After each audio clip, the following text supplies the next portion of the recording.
Well, this season, Chennai has been a strange old venue. We've seen some really big scores put on, in general, defended. We've seen smaller scores defended, but also chased down more often than not. And a middling score like we've just seen today is, in fact, identical to the opening game of the tournament, which the day when Mumbai put on 159, exactly what Delhi did on that occasion, 159 for 9, thanks to Chris Lynn's fearless 49. Here it was Prithvi Shaw with an outstanding half-century until he was unfortunately run out, and then Rishabh Pant huffed and puffed his way to 37, and Steve Smith, well, we'll have to find some words to describe how he got his way to 34. Certainly had himself a good old workout in the middle. 159 here on Cricbuzz Live, brought to you in association with our fantasy partner, My 11 Circle, is a kind of total you want to look and assess. Is it enough, or can the chasing side do what RCB did on the opening day? Simon Doull, first reaction to the total 159. A pretty good one, I think. When you look at what's been and gone at Chennai, when you look at the attack that the Delhi side have, the spin bowling options that they have, I think this is a good total.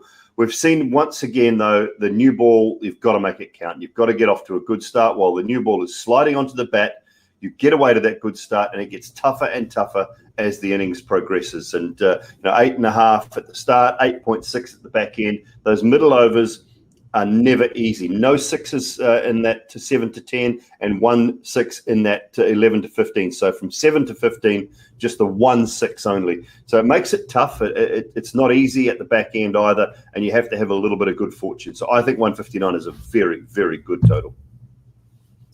Yep, 159, again, as I said, in the context, it has been chased down in the past. I'm going to get Harsha in on his thoughts. You had pretty much looked at 152, and except for those last couple of deliveries, Harsha, they were looking like pretty much that's exactly what they were getting. But I won anyway. What? No? Yeah. I came on Cricbuzz Combox when you were busy finishing off all the ice creams with the COVID test. I came in during the Combox and I said 162. Didn't I, Gautam? Yes, you did. I said 162 in the Combox. See, that's the problem. So Simon was chatting up the people who were doing the COVID test today, are 53rd or something. And that's when I said 162. But I'll agree with Simon on one thing. I think 150 is enough. I think this is enough because unless there is a little bit of due, I think this is enough because the quick bowlers have gone 7 overs for 73, those that took the pace off. And when I say quick bowlers, they took less pace off. No one ever bowled quick. So unless Warner is batting all the way through, I think, or Williamson rather, now that they've got unless Williamson's batting all the way through and somebody produces the equivalent of a Prithvi Shaw. Because if you look at the score, Prithvi Shaw 53 of 39 and they made 159. So someone's got to play that innings. And the other reason I say so, Mumbai made 150 against Hyderabad and Bairstow got a 50 in no time and they still fell short. Yeah. So they need that flyer and they need Williamson to bat all the way through. Yeah, I think that key role to be played by Kane Williamson, we've been talking about it throughout. He hasn't really had the opportunity yet. Tonight will probably be the big test. But before we look into the future, let's go 20 overs into the past. How good were the openers from Delhi? I mean, we know Shikhar Dhawan's been in outstanding form, but it's been hit or miss for Prithvi Shaw. Today, he just seemed to be in that zone. It was really good innings from Prithvi Shaw. I mean, right from that first ball, wasn't it, when he hit Khalil through extra cover, then turned the next one away, and then the third ball was just a pristine cover drive. I thought he held his shape a little bit better tonight. It just shows you, though, I mean, they should have had Shikhar Dhawan. Who dropped the catch? Was it Kedar mid-wicket? Kedar Jadhav at mid-wicket dropped the catch. They should have had him early on. But when that new ball is sliding on, those two are incredibly dangerous combination at the top of the order. So it shows you how valuable I think that new ball is when it's sliding onto the bat. I expect that Delhi will start with spin in some way, shape, or form. Whoever it is will sort of come to know shortly. But I expect they'll start with spin from one end at least and try and maybe wangle out David Warner with Ashwin or someone along those lines. Yeah, just to stay with Prithvi for a moment, Harsha, generally plays risky cricket. You can see from ball one, he likes to go. He's got that flourishing backlift.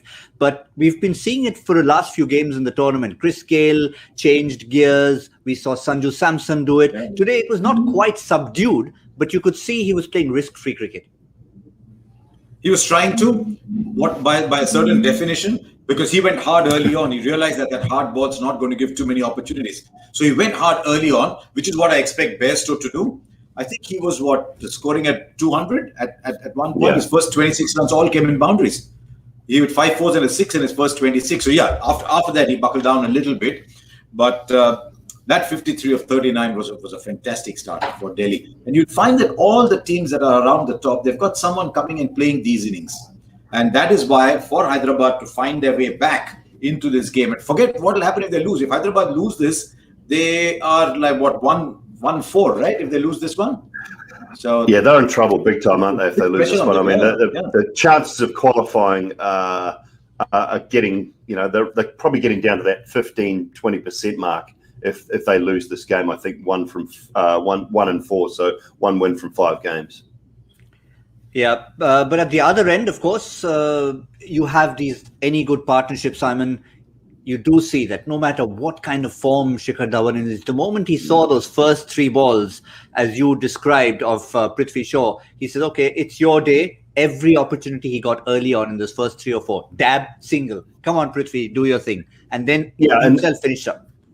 Yeah, that's the thing, isn't it? 28 from 26 for Shikhar, 81-run partnership. He's so comfortable with his game right now that I think he knows when it's not quite his day, when someone else is having their day, and that's exactly what was happening with Prithvi today. So Shikhar just said, and he's good enough, isn't he? And that's what I think. He can give himself room. He can work the ball offside.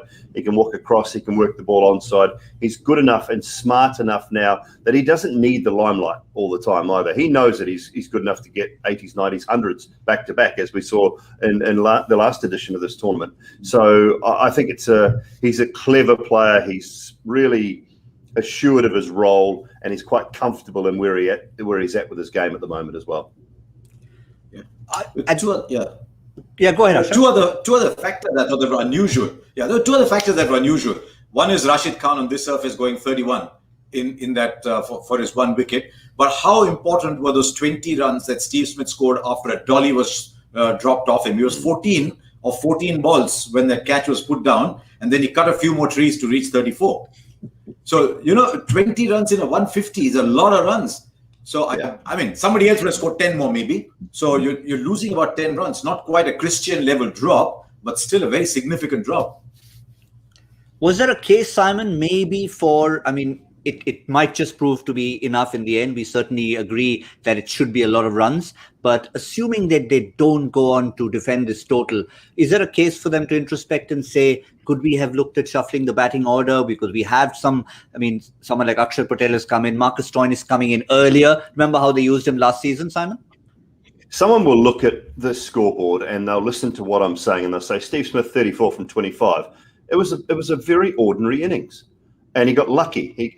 He got dropped, obviously. Then in the last 2 deliveries, he played 1 decent shot, which went over square leg for 6. He got a lucky top edge that went away for 4. He scratched and wormed his way around.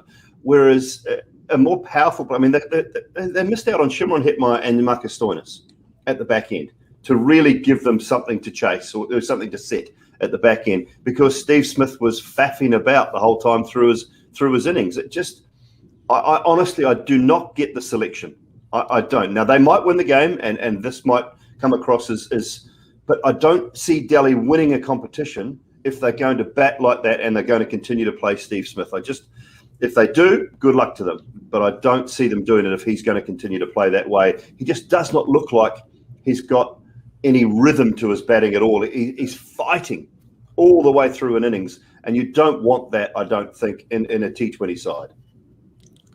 Simon, he went to Australia from the last tournament, and he said he found his hands again in a practice match because he probably had lost them playing these exotic shots. And I just wonder what effect this will have, because he is playing at the best of times he plays unusual shots.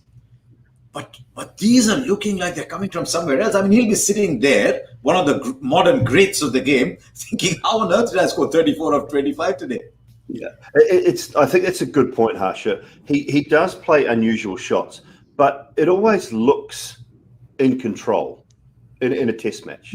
He looks in control. Even in a 50-over game, for the most part, he actually looks like he's in control and he knows where he's hitting the ball.